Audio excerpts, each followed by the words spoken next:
Okay, how's everybody doing? So what I want to show you here quick is a technique that I use, that I developed, called pinch and stab. It's how to do grass tufts like this really fast. Now you can buy the tufts or you can make your own with the static grass applicator. I've actually shown it on one of the episodes. Actually, it's quite easy to do if you look under the search bar on my channel, and if you just type grass tufts, it should come up. Okay, but I want to show you here. I did show this on the second section podcast, but I didn't show it close up. I just did part of this section here, and then I didn't put any glue here. I must have missed that, but I'm going to show you that. Okay, so this is 12 mil static grass. It doesn't matter whose static grass it is. Okay, 12 millimeter, and I mix light sort of hay bale straw colored with light green or dark green. Just mix 2 or 3 colors together. I find gives a nice sort of generic sort of summer grass, right?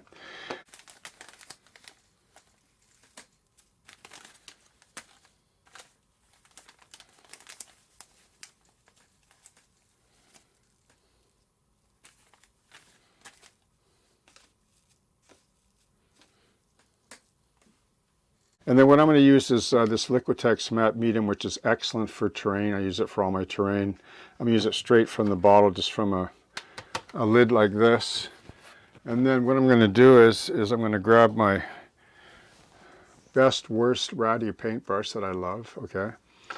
And now what I'm going to show you is, you might find awkward when you first do it, but after you do it like half a dozen times, it gets really easy, and then muscle memory takes over. And I'll show you how fast you can cover an area like this, tufting in grass, and then let it dry overnight, come back. You can pull it out and vacuum it, save a lot. You know, you can pull out half of it, save it, and reapply it again. You can cut it back with scissors or even airbrush it. Now it just looks awesome. It adds a whole nother layer, three-dimensional layer to your terrain, and it's really easy to do. And if you really get into the groove, like in 1 hour, you wouldn't believe, like you cover this whole area, like easily, right? Okay, so what I'm going to do is I'm going to take the straight matte medium, and I'm just going to just put it on quite heavy. I want the grass to grow right up against the shoulder of the road here, if I can.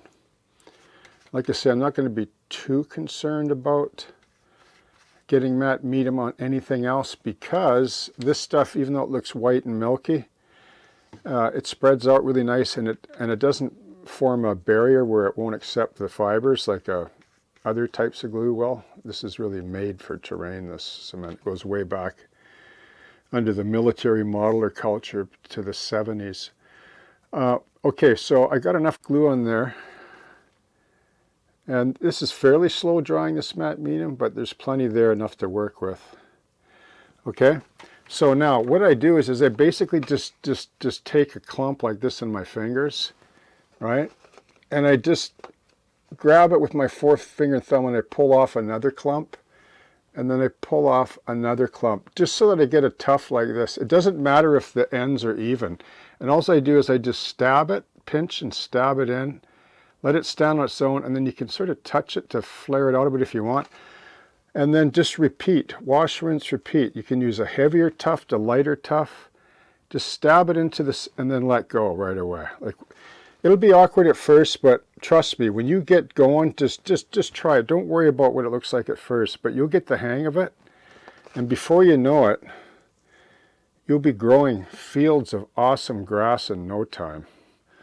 I'll just complete this, and then you can time it and see how long it takes. But the nice thing about it is you can use your static grass to apply the shorter fibers, which is really what those static grass applicators are made for. They don't work very well with 12 mil. That's why I developed this method, because it's better than a static grass applicator because it's random. It doesn't lay it on like a lawn, you see.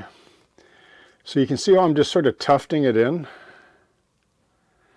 And once it dries, if you want to tuft more to create another layer, like on shorter, like for example, like if you wanted to put some into this right here that already has static grass, it works like 10 times better, like, because there's already texture for it to stand out. Watch, see that?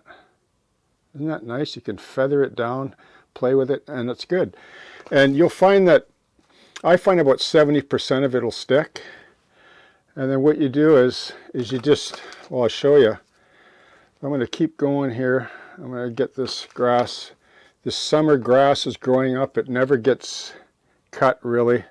It's an area that falls between the municipality and the railroad sort of thing.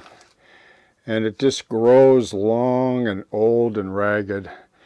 And the beauty of static grass is if you learn to use an airbrush with really thin, to me a paint thinned heavily with IPA, you can come in with a desert yellow or a light green and actually get in there close gently and paint it and change the color of it and vary the, the color of the grass itself. Okay, so there you go. So tomorrow what I'll do is I'll just sort of comb that out a bit and stroke it out.